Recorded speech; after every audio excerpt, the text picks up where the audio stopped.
Hey, hey, hey, incredible wives and future wives. Welcome back. I am Dr. Terrell Ravenel, your guide to flourishing in your leadership.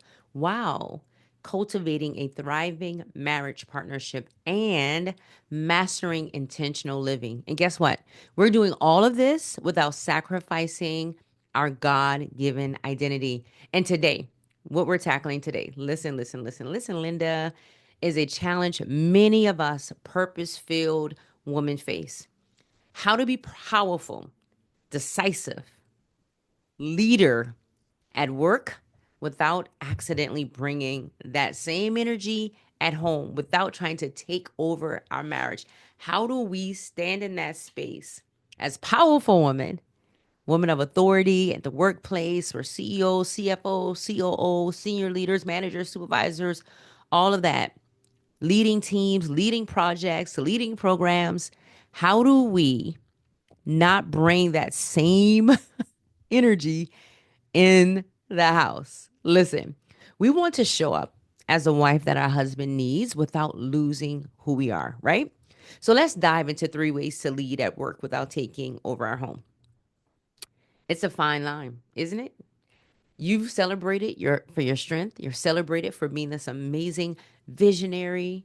Your ability to direct and execute in your professional life. They're calling on you in meetings. You're sitting at the boardrooms. You're up for the promotions, and all of those things are absolutely amazing. I honor you for those things. I praise you for those things because it is hard out here in these corporate streets. But sometimes those very strengths, if not intentionally channeled, can create tension in our most intimate partnership, and that's in our marriage. The Bible reminds us in Proverbs 14:1, the wise woman builds her house, but with her own hands, the foolish one tears hers down. This isn't about being weak.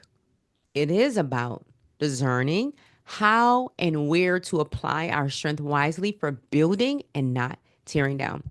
So let's explore 3 practical ways to lead effectively in both spheres, right? At our jobs and in the home front. So the first way to create a leadership off ramp ritual is to do this.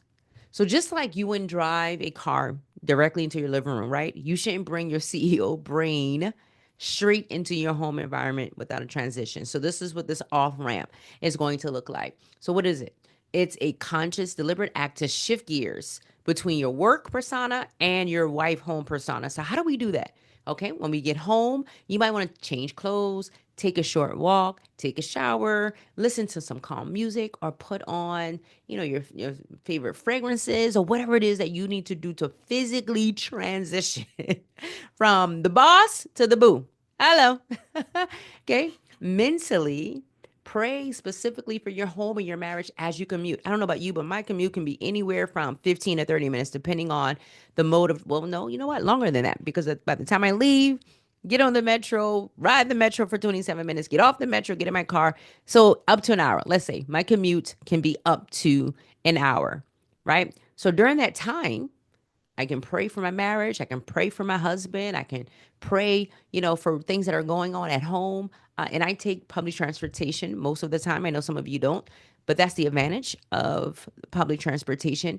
You can journal, you can read uninterrupted and things of that nature if you get a seat, because sometimes that's an issue. But take that 5 minutes, just 5 minutes during your ride, if you're commuting, to journal about your workday. Whatever issues or problems you ran into, issues, whatever people that created problems that you ran into, how you navigated through a hard project, or navigated through a difficult relationship or an evolving relationship, right? Just take that time to pour it out. Pour it out. So when you get home, you're not pouring it into your spouse. Okay. Spiritually, release the burdens of the day before the Lord, right? He said, cast all your cares and your worries on me. So before you walk through that door, give it to God. Ask for grace and wisdom for your home life. Now, I know, you know, you may talk to your husband about these things, and he very well may listen and, enjoy listening. Let's just say that. Or, just give you that time. But let me say this, sometimes they don't have that capacity either to sit and listen. Sometimes they may not even desire to do so, but in an effort to not, hurt your feelings or really to show up and be there for you, they will go ahead and do it. So I'm not saying don't depend on his availability or his his welcoming of you to share, but do try to release that on God. So when you get into the house, you can be present and you can give him and show up for him in the way that he needs you to. Show up for your children in the way that they need you to, and not coming in tired and frustrated. I got a headache and work was so hard. Oh my God, I hate my job. Okay. So doing this, practicing this allows you to shed the demanding energy of your work and step into your home as a partner with intention, ready to connect rather than command. The second way is to define and respect spheres of influence within your marriage. So in your career, you have clear goals, right? You have clear goals, you have clear roles and responsibility. The same clarity, though, often unspoken, is vital at home. So, what is it? Understanding where your husband naturally leads and where you thrive collaboratively versus where you instinctively try to change. You don't want to try and change how he's doing things or how he's leading. So, how do you do this? Well, communicate. Have honest conversations with your husband about household responsibilities, about finances, about parenting, who handles what, and where joint decisions are made. Be very clear. Second thing is you want to develop trust or cultivate trust, right? Actively practicing trusting your husband's leadership in his designated areas, even if his approach is different from yours. This isn't about passive submission, but about active respect and support as outlined in Ephesians 5. If you haven't read it, go and check it out. Then you want to collaborate, right? So for those shared decision practices, true collaboration, listen first, offer your perspective, and seek agreement rather than dictating the outcome. You're not in the marriage to be a dictator. When you respect these boundaries, you lead with integrity in your marriage. Your husband honors you for that. He loves you for that, right?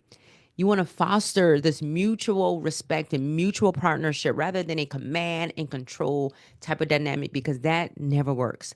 Finally, the third way is to cultivate your wife heart skills. I love this one. So, these are the relationship building muscles that are often different from your corporate muscles, but equally powerful. So, what is it? It's intentionally developing empathy, active listening, affirmations, and vulnerability. These skills that can nourish intimacy and connection. How do you do this? Listen actively. Practice asking open-ended questions and truly listening to your husband's responses, reflecting back what you hear, affirming, making it a daily habit to genuinely affirm him, his character, his efforts, his strengths. This builds him up and strengthens your bond. If you can't do it every single day, do it most days during the week. Vulnerability. Share your feelings with your fear and your fear. Share your struggles, not just your accomplishments. This creates a space where you feel safe and a space of true partnership when you share those things that are not so good and not so strong. Playful and softness. We get away from this. Everybody's so serious nowadays. It's okay to have a little like banter. Don't forget about this lighter side. Laugh, play, have moments of gentleness. All this can help rebalance intense leadership skills. So these skills help you show up as the wife he needs without losing who you are. In fact, they strengthen your whole self, allowing you to lead with even greater emotional intelligence in all of your areas. So, my challenge for you this week is to choose one of these strategies and put it into practice. How will you create your leadership off ramp? Where can you better define spheres of influence? What wife heart skill will you cultivate? Remember, you are called to flourish in your leadership and cultivate a thriving partnership. You can do both brilliantly, brilliantly. I can't say the word because you're brilliant. So in this video, I hope that something I said resonated with you. And if it did, if it helped you in any way, hit the like button, subscribe for more insights on how to partner with intention and lead with integrity, and share in the comments What's one wife heart skill you're focusing on this week? Until next time, keep winning in your marriage and in your world.